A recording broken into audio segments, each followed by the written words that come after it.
Max Pacioretty makes a strong first impression in blue and white, as does a young rookie in their first preseason action. Hey everyone, welcome to Inside the Leafs. Rob Wong, joined alongside by Toronto Sun Maple Leafs writers Lance Hornby and Terry Koshan. And guys, when the Maple Leafs first brought on Max Pacioretty on a PTO, I think a lot of people wondered, why are the Maple Leafs bringing a guy in their mid-30s? They have done this previously, but at least through one preseason game, it looks like pretty good signing so far, Lance. Of course, it is just a PTO, possibly in name, because it does seem like a lot of people feel as if Pacioretty had locked up a spot on this team as long as he was healthy. But through one game, is it pretty clear that this was a good move by the Maple Leafs? Well, you got to go back about a month. The Leafs brought him in not just to interview him, but to get him on the ice. And apparently, the Leafs had a lot of state of the art sort of tests that they were running on him, and this guy came through aces, and that helped convince them. Of course, he met the staff and everything, so it was a great match there. They were very happy to extend the PTO, and unlike other PTOs, there's definitely a deal waiting at the end of this if Pacioretty can keep up his good play. He's gone to great lengths to mention this summer has been one of total preparation versus rehab, which he hasn't had the last few months because of the Achilles tendon issue, and obviously a great presence on the ice. One game, of course, let's not get carried away, but I really like it too.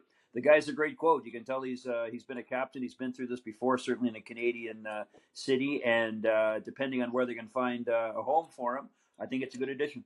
Yeah, one game is one game, but the fact of the matter is Pacioretty brings a lot of the elements that a lot of these kids don't have right now that are vying for that position, which is leadership, like Lance alluded to, the past captaincy, experience, the ability to put the puck in the net over his career and do it consistently.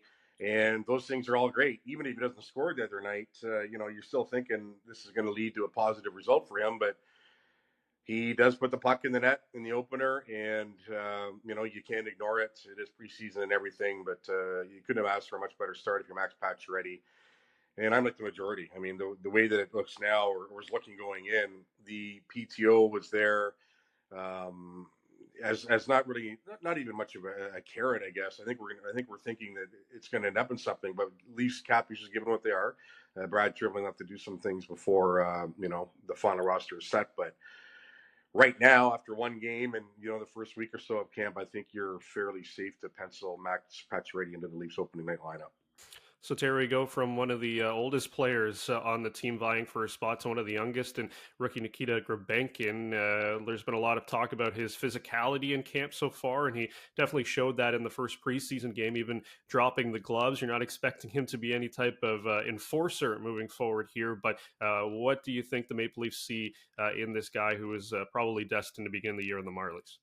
Well, a bit of that edge, right? And if he keeps playing like this, I don't know how many chances he'll get now in the rest of the preseason. Let's not send him to the Marlies yet. I mean, we saw it last year with Fraser Minton, right? You don't want to say he came out of nowhere, but really he did. No one expected him to win a spot in the roster opening night, and he did.